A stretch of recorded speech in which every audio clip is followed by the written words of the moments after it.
Okay, this is assignment C, the Microteaching Assignment, and the lesson is how to evaluate popular and scholarly periodicals. So, the first thing after our learning activity is that we're going to regroup as a class and we're going to review some of the characteristics that you've learned through your discussions with your classmates about the differences and similarities of newspapers, popular magazines, and scholarly journals. First, let's talk about newspapers. In the activity amongst your groups, you've learned through your discussions with your fellow classmates that newspapers are published every single day. Articles are very short. You've noticed that single articles, are around 1 to 2 pages each, also known as a column. Articles have a lot of photos that are often black and white and sometimes in color. Newspaper articles contain many advertisements. And finally, editorials and op-eds are the only parts of a newspaper that contain opinions. An editorial represents the collective opinion of the editors of the newspaper as an entity, and the op-ed, which means opinion editorial, represents the individual opinions of employees who either work for the newspaper or guest writers who might be prominent members of the community who do not work for the newspaper. Op-eds are individual opinions, and editorials are the collective opinions of the newspaper as an organizational entity. We've also learned in this learning activity, when the group was looking through different magazines, you've noticed that magazines are published every week. Fashion magazines are published monthly. They contain a tremendous amount of advertisements. And there are different kinds of magazines in different topics and different subjects because they're trying to appeal to different audiences. Articles in magazines are typically 3 to 5 pages in length. They're much more colorful than newspapers, and they're printed on glossy paper. Both newspapers and magazines are written by paid journalists.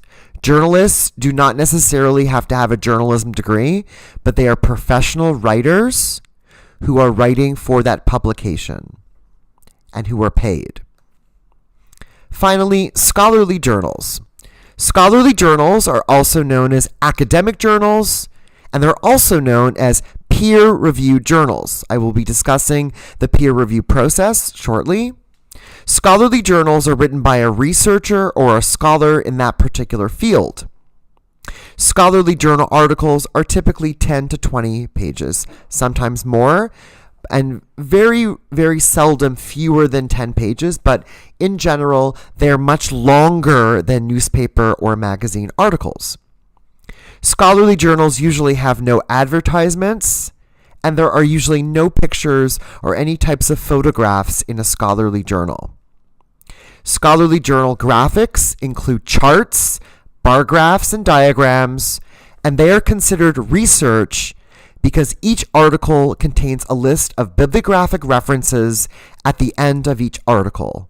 Please note that an author of a scholarly journal is usually an unpaid scholar or researcher that is affiliated with a university.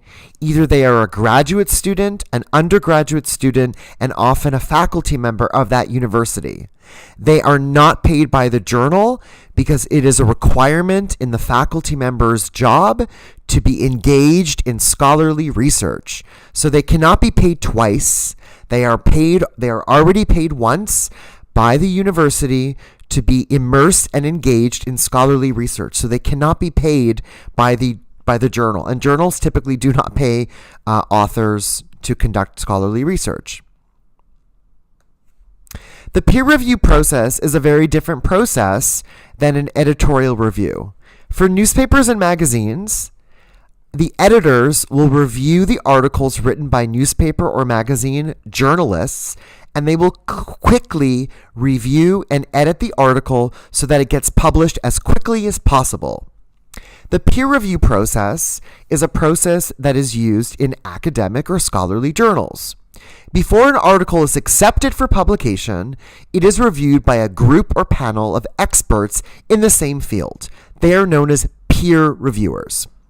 The author's identity is masked or covered and removed, so the reviewers do not know the identity of the author, and the author does not know the identity of the peer reviewers.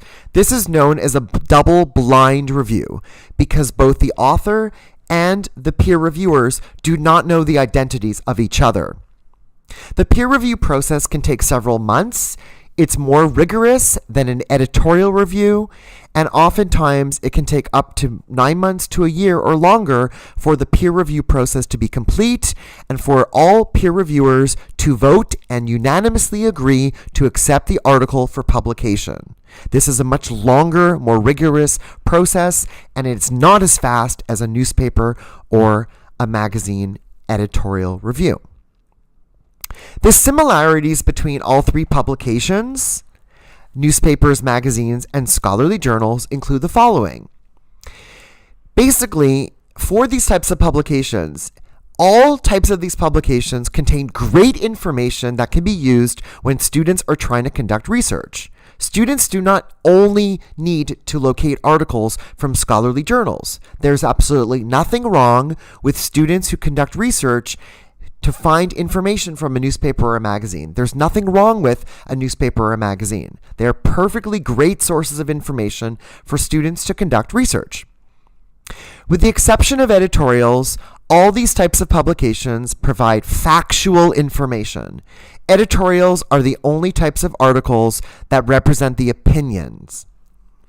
Also, all of these types of publications, newspapers, magazines, and scholarly journals, are all considered current sources of information, much more current than monographs. Monographs are known as books that are published on a single topic that are published once.